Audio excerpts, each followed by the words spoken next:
What is going on, you beautiful people? Happy Wednesday to all. We're actually live here from the main line, ladies and gentlemen, talking about last night's Phillies game and a night where the Philadelphia Phillies going up against those pesky Miami Marlins, who we all know give us the utmost fits. A team that we should absolutely be obliterating every single time we play them, especially over the past couple of years when we consider who the Miami Marlins have been.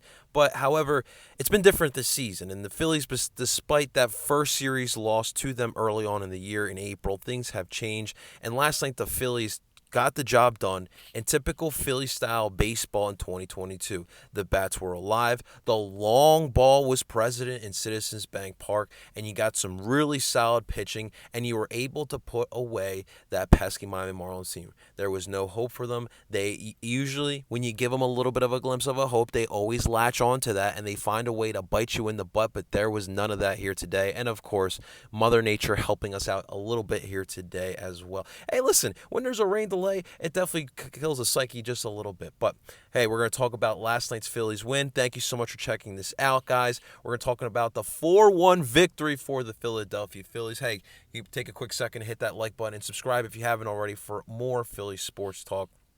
Obviously, it was a little bit difficult last night to get the game recap. Last night, continuing to fix my home, and it took up to 9:30. My parents stopped by the house, wanted to check it all out. So you guys know how that goes. And then, of course, we got home, and the minute I got home, the Phillies went on their second rain delay, which we'll talk about. But that's why we're doing it here today, and of course, making some little extra money out here. So that's why we're out in the main line, and we're up early. Right now, we are recording. It is 8:30 in the morning. We are out, and we are getting it. Hope you guys are having a great day. But let's get into this game, guys. All right, so a 4-1 victory, as we discussed. A couple lineup changes. Obviously, the main one really Bryson Stott getting a little bit of rest. Of course, they decided to sit Bryson Stott, and instead they decided to start Edmundo Sosa.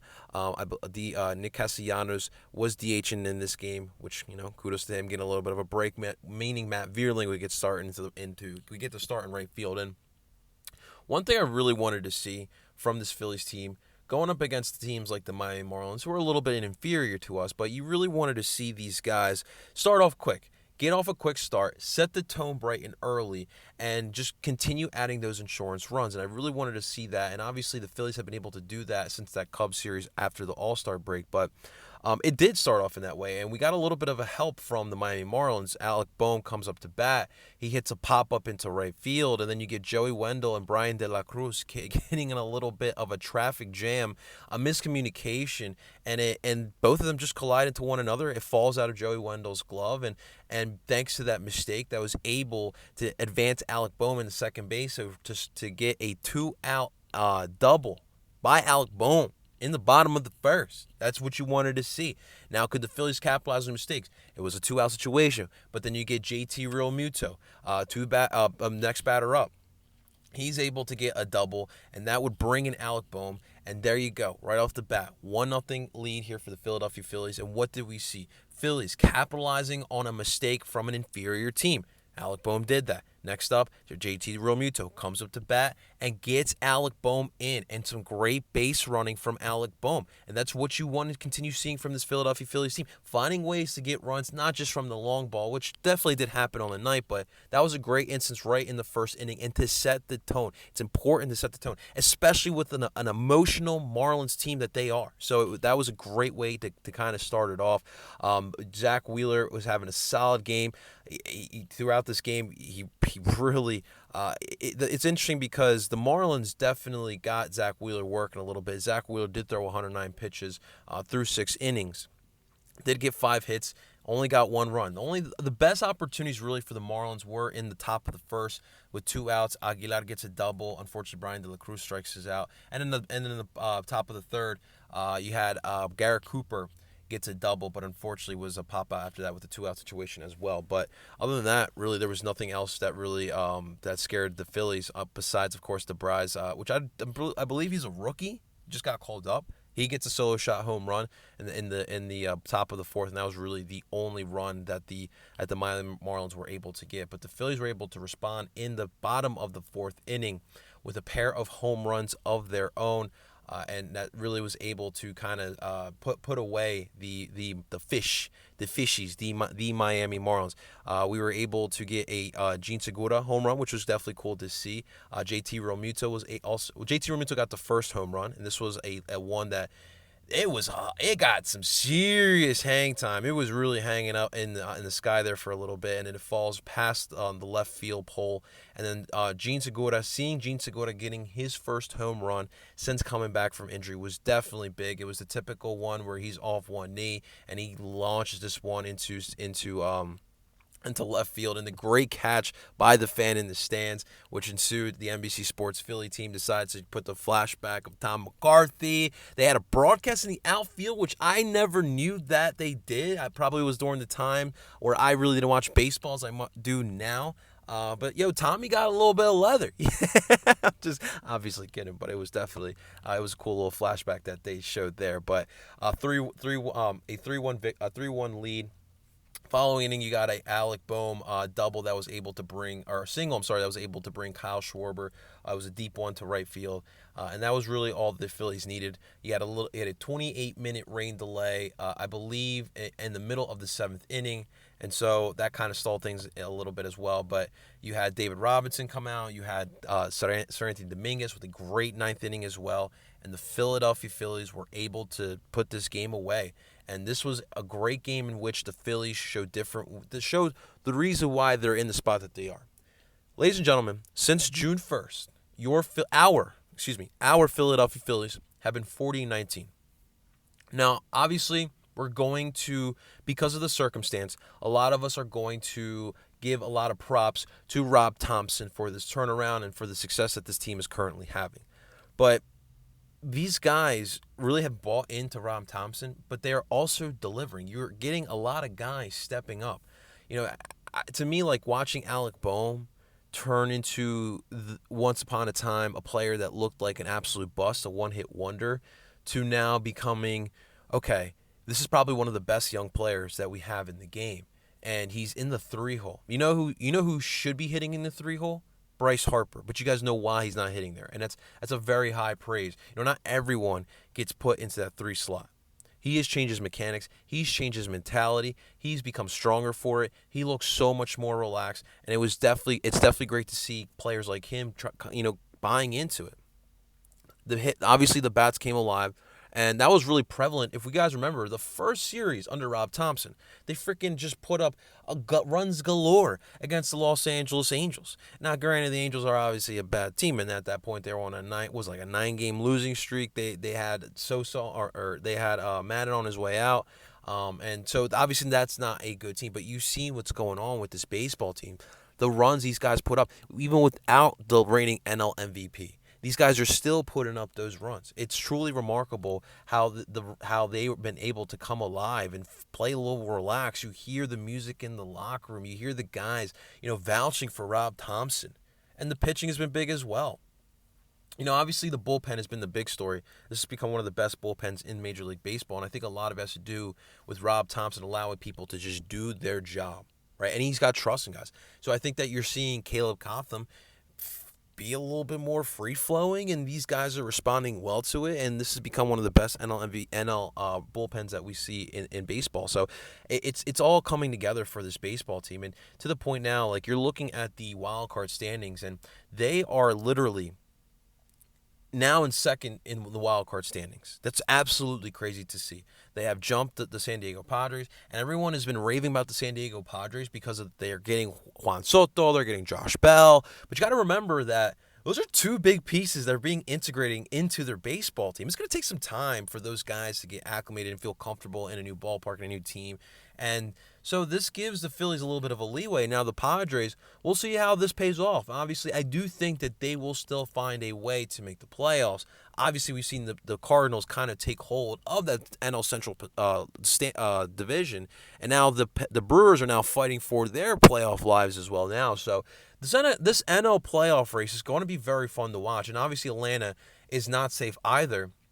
And of course, we got a big series against the Mets, which we'll definitely get to Keith Hernandez in 1 second as well. But it's definitely going to be interesting. And this team is heading into a fun September, man. It's going to be a lot of freaking fun, and I have all the faith in the world that these guys are going to get it done.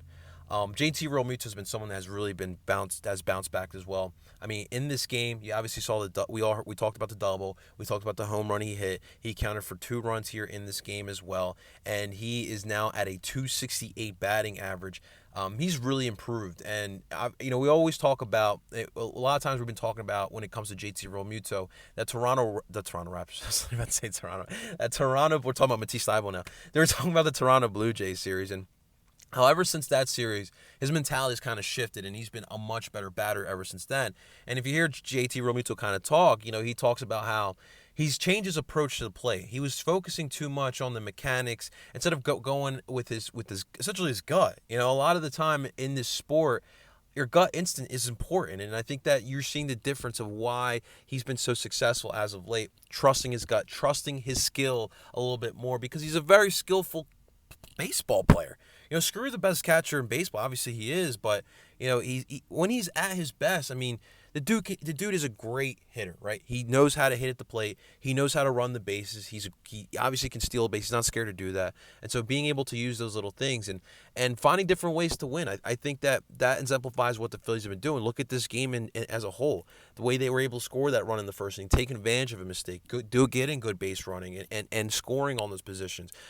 On this game, 2 for 6 with runners in scoring positions, not bad at all. Not bad at all for this team. So JT has been really big for what they've been trying to do alongside Alec Boehm. They've been hitting one after the other. And it's definitely been great to see. We saw a little bit of rain in this baseball game as well. We saw some baseball in the rain, which is definitely cool to see. Sports in the rain is just something. I'm sorry about that, guys. Something stuck in my throat there, but we're good. Something about sports in the rain. It just brings something to it. It brings a different element. Obviously, football in the rain is probably the best, but I love watching soccer in the rain as well. And obviously, you're not going to get hockey and basketball in the rain, at least not in the NBA and the NHL. But it just brings something different to the game. It was definitely kind of cool to see. And the rain delays didn't affect the Phillies, which is good to see. It definitely affected the Marlins, but for the Phillies, they definitely took advantage of that rain delay, which in the past probably feel like they wouldn't have. And I think a lot of it has to do with Rob Thompson. For Bryce Harper, real quick, it looks like he is gearing to come back still in September, but it looks like he more than likely will come back as a DH as we kind of anticipated, and I think that this is the right move to make. I know that putting Nick Castellanos and Kyle Schwarber is not what we probably want to do, but you need to have all your best bats out there. And I think that they have been solid enough. I think the defense has been solid enough so far this year. I mean, what the Braves won with in their corner outfield positions last year in the 2021 World Series, I mean, it wasn't spectacular, right? It wasn't Hall of Fame worthy, and they still got the job done. I still think that this baseball team, when fully healthy at their best, can hit with the best of them in this league. And I think that their pitching has truly improved upon. And for me, in a 7-game series, having Zach Wheeler and Aaron Nola, and heck, I mean, I don't even know what to expect from Kyle Gibson because he's absolutely been pitching like an absolute dime these days. Will that transfer over into a playoff situation? I do not know, but that makes me feel a little bit better. But I think that this pitching can go with the best of them in baseball, so it makes me feel a little bit more comfortable. Obviously, it's important to get this series done, and obviously tomorrow is going to be a tough one, or tonight is going to be a tough one, which we'll get to in a second. But I don't want to talk about it too much, but I also don't want to overlook the fact that this upcoming weekend we have a very important series with the New York Mets, who, considering the form that the Phillies have been under over the past couple games, and by the way, now after yesterday's win, have now won 6 in a row. This Mets series is going to be really important, and if the Phillies take care of business, I don't know, man. We could be talking about division instead of wild card. I'm just saying, ladies and gentlemen, you take care of business. That's why I don't want to look too far ahead, but it's still there for the taking for the Phillies. But hey, we don't need to add any fuel to the fire to this rivalry. It's obvious. We don't like the Mets, and the Mets don't like us. And any of this bullcrap they're feeding you on Twitter, do not listen. I am not shaking no goddamn hand with the Mets in an alliance to say F the Braves. The fact of the matter is, the Mets are the ones that are in first place. At the end of the day, us and the Braves should be shaking our hands to say F the Mets. So I don't understand that type of stuff on Twitter. But regardless, Adding more fuel to the fire is Keith Hernandez of SNY, who is the TV broadcaster that broadcasts every single one of those trashy-ass Mets games. I'm half kidding. And so he pretty much comes on the air. They showed the graphic on TV of the schedule of the New York Mets. And obviously it shows that this weekend they got a series in Queens at home against the Phillies. And so he decides to go out and say that I hate broadcasting the Phillies games. And he says that he does not like the style of which the Phillies play with. And coming at the defense, he says that we don't play no defense. And he was not completely wrong. I mean, this defense has shown to be pretty terrible. I'll say it's improved upon from last year, but just a tad bit. So he does have a valid point. But at the end of the day, as a broadcaster, like, it's one thing if someone like myself says that. Like, it's different. Like, I'm a content creator. I don't broadcast games. If I were to broadcast games, I would approach it a little bit differently. But because my platform is YouTube and not an SNY or NBC Sports Philly, I'm a little bit free flowing. I could talk a little bit more on my mind. But when you're a broadcaster, your mindset is a little bit different. You cannot think so much as a fan. You have to be a little bit more objective. And so he definitely was pandering to the Mets fans, and the Mets fans absolutely ate that up, and they loved it, and he absolutely got a reaction from Phillies fans, and I'm sure that was what his plan was from the get. I give him credit as someone who, people don't realize this, I could be the ultimate troll. Like, people don't realize that I could be the ultimate troll. I just choose not to because it's just not how I like to live my life. I like to live my life positively. I like to be happy, as y'all can clearly tell. And so I do appreciate that. I do appreciate the trolliness. Now, however, here's what I will say to Keith Hernandez. Kudos to you. A little bit of a round of applause here. But if the Phillies go up into Queens and get the series from the Mets,